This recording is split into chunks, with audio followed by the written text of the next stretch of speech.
ছুটকির কথা না হয় মানুষের চিরকালই উল্টো মানুষ, তার শান্তি সহ্য হয়নি গো, সে খালি অশান্তির জন্য ঘুরে বেড়ায়। তার কথা না হয় মানলুম, কিন্তু তোর বাপ সে কি দিয়ে গড়া বল দেখিনি, সে কেন এমন ধারা খেলায় মাতলো আমাকে বল দেখিনি। মেয়েটা তার জন্য কি করেনি কর, মেয়েটাকে নিয়ে তো সে কত কাকন মা করে কত আদিক্ষেতা করেছে, সব ভুলে গেল লো। হ্যাঁ, আর কিচ্ছু মনে নেই তার। তার জীবনখানা যখন শেষ হয়ে যাচ্ছিল তখন কে বাঁধখানা দিয়েছিল বল দেখিনি আমাকে? তোর বাপ যখন নির্বাসনে চলে গিয়েছিল কে ফিরিয়ে এনেছিল তাকে?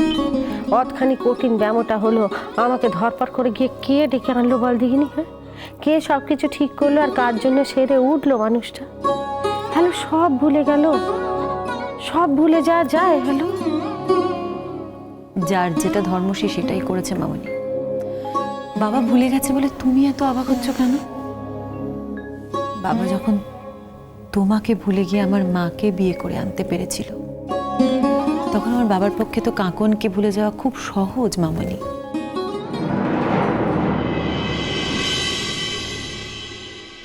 সাজি, বলো কাকিমণি। জিয়া ফোন করেছিল। তা জিয়া ফোন করেছিল তো ও কি করবে লো? হ্যাঁ, তোরা মা মেয়ে কথা বলে নিয়েছিস, শেষ হয়ে গেছে। জিয়ার কথা ওর সামনে যত কম বলা যায় ততই হলো গিয়ে মঙ্গল। ছাড় দেখিনি, এবার আমার মেয়েটাকে একটু জিরোতে দে, সবের মধ্যে ওকে জড়ানোর কোনো দরকার নেই। জড়ানোর দরকার আছে বলেই জড়াচ্ছি। দেখো সাজি, তুমি শুনতে না চাইলে আমি তোমাকে বলবো না, কিন্তু জিয়া কথাগুলো তোমাকেই বলতে বলেছে।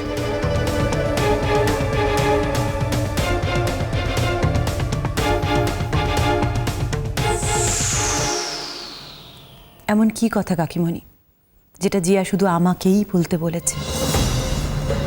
না, আমি তো আমার যা বলার বলে দিয়েছি।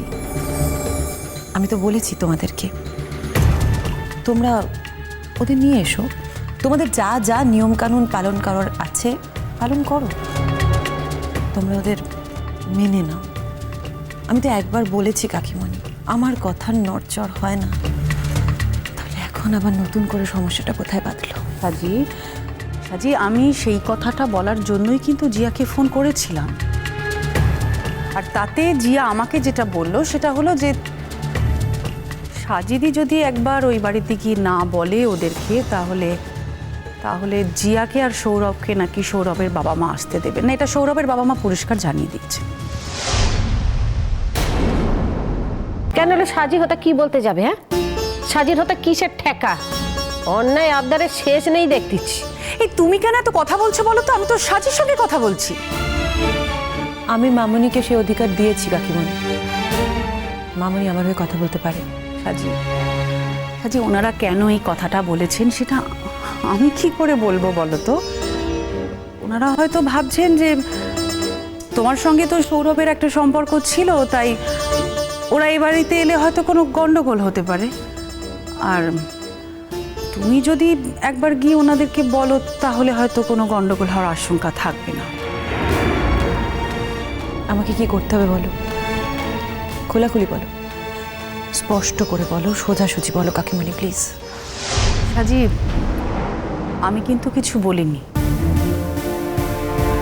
জিয়াই আমাকে বলল যে তুমি যদি আমার আর কুট্টির সঙ্গে একবার ওই বাড়িতে গিয়ে সকলকে ইনভাইট করো তাহলে হয়তো সৌরভের বাবা মা জিয়া আর সৌরভকে এখানে আসতে দেবেন, তা না হলে আসতে দেবে না।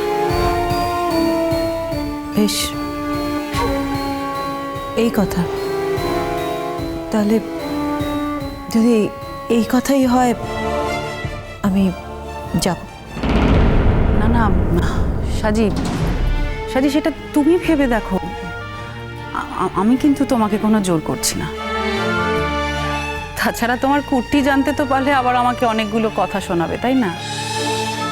আসলে আসলে জিয়া আমাকে কথাগুলো জাস্ট বললো তাই। আচ্ছা সাজি, সাজি, আমারও তো একটাই মেয়ে বলো, আমিও তো মা, আর মা হিসেবে আমারও তো বুকের ভেতরটা ফেটে যায় বলো। আমার মেয়েটা কি খাচ্ছে না খাচ্ছে, আর তাছাড়া আমারও তো ইচ্ছে হয় না যে আমি আমার জামাইকে বরণ করব। আমার বেলায় তো কিছুই হলো না সাজি। আর একটা কথা ভেবে দেখো সাজি, জিয়া তো সৌরভকে বিয়েটা করেই ফেলেছে, আর ও যখন ওর বাচ্চাটা ক্যারি করছে তখন এই সম্পর্কটাকে মানতে যে অসুবিধাটা কোথায়? আমি কিন্তু একবারও বলিনি কাকিমণি যে তোমরা ওদেরকে মেনো না। আমি বরং প্রথম থেকে বারবার বলে আসছি, প্লিজ প্লিজ তোমরা ওদেরকে মেনে নাও। তাহলে এখন এই সমস্ত কথা কেন আসছে বলো তো? না না মানে সাজি, সাজি প্লিজ তুমি রাগ করো না, আমি কিন্তু তোমার সঙ্গে কথাগুলো জাস্ট শেয়ার করো। আমাকে কি করতে হবে প্লিজ বলবে কাকিমণি? বলছিলাম যদি কালকে যেতে হয় তাহলে কি তুমি আমাদের সঙ্গে যাবে? না মানে তোমার তো অফিসের দিন, তাই। যেতে হলে যাব, আমার অফিস নিয়ে মাথা ঘামানোর কোনো দরকার নেই।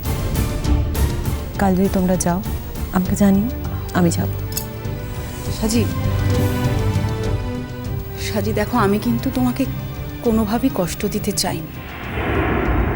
আসলে জিয়া বললো তাই আমিও তোমাকে, না না মানে তুমি যদি যেতে না চাও আমি জিয়াকে বলে দেবো যে এখনই ওদের আশাটা হচ্ছে না, কারণ সাজি যেতে চায় না। ছোট তো সব সহ্য হয় জানিস তো, কিন্তু মাঝে মধ্যে এই যে ন্যাকামোগুলো করিস না, একদম সহ্য হয় না। খুব ভালো করে জানিস সাজিমা যেমন ধারা মেয়ে, যে কথাটা কইছিস সেটা সে থাকতে পারবে না, ঠিক যাবে কাজখানা করতে, তবু ঢং করে কি বলতেছিস? তোমার যদি না যাওয়ার হয় না যাবে, তাহলে আমি জিয়াকে বলে দেবো, তার আর হেতা আসার দরকার নেই। সব কিছু বলার পরে আবার এই কথাটা বলছিস। নাটক যত রাচ্ছের মরণ, সারা জীবন শুধু নাটকই দেখে গেলুম জানিস তো, এখন আর এই নাটকগুলো কোনো সহ্য হয়নি। আমার কি মনে হয় বলো তো সাজি, আমি বোধহয় এই সময় এই কথাগুলো বলতে এসে তোমায় ভুল করে ফেলেছি। না কাকিমণি, তুমি ভুল করনি, কোনো ভুল করনি তুমি। কারণ কি জানো, কারণ আমার কাছে সব সময়টাই একই রকম। তুমি যদি এই কথাগুলো আমাকে অন্য সময়ও বলতে, তাহলেও আমি মামনিকে বলতাম। আর অন্য সময়ও মামনি ঠিক একইভাবে রিয়্যাক্ট করতো, যেমনটা মামনি এখন করেছে। এক জীবনে তো সবার সবকিছু হারিয়ে যায় না কাকিমণি। আজ হয়তো আমার জীবন থেকে অনেক কিছু হারিয়ে গেছে, হ্যাঁ অনেক কিছু আর নেই আমার জীবনে, কিন্তু কি জানো, আমার মামনির ভালোবাসা কিন্তু আমার জীবনে একই রকম ভাবে রয়ে গেছে। কিছু কিছু জিনিস থাক না আমার হয়ে, কারোর তো কিছু কমে যাচ্ছে না কাকিমণি। যাক, কাল কাল আমাকে কখন যেতে হবে আমাকে বলো, আমি যাবো, আমি আমি নিশ্চয়ই যাব। আর আমি হাত জোর করে জিয়ার শ্বশুর শাশুড়িকে বলে আসবো যেন জিয়া আর ওর স্বামীকে আমাদের বাড়িতে আসতে দেন ওনারা। ওকে?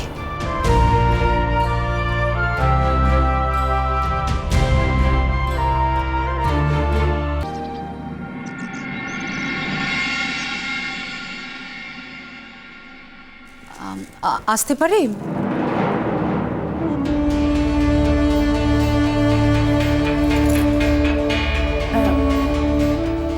আপনি? হ্যাঁ আমি মানে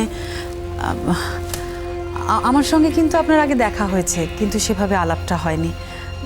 আমি জিয়ার মা। ও হ্যাঁ হ্যাঁ হ্যাঁ, আসুন। এইটা একটু এসব আবার নিন, মানে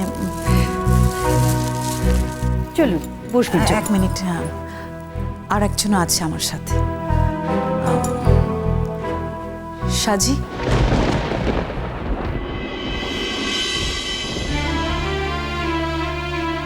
ও সাজি, তুমি এসেছো? আমি আসতে বাধ্য হয়েছি। আমি বরং একটু জিয়াকে ডেকে আনি। হ্যাঁ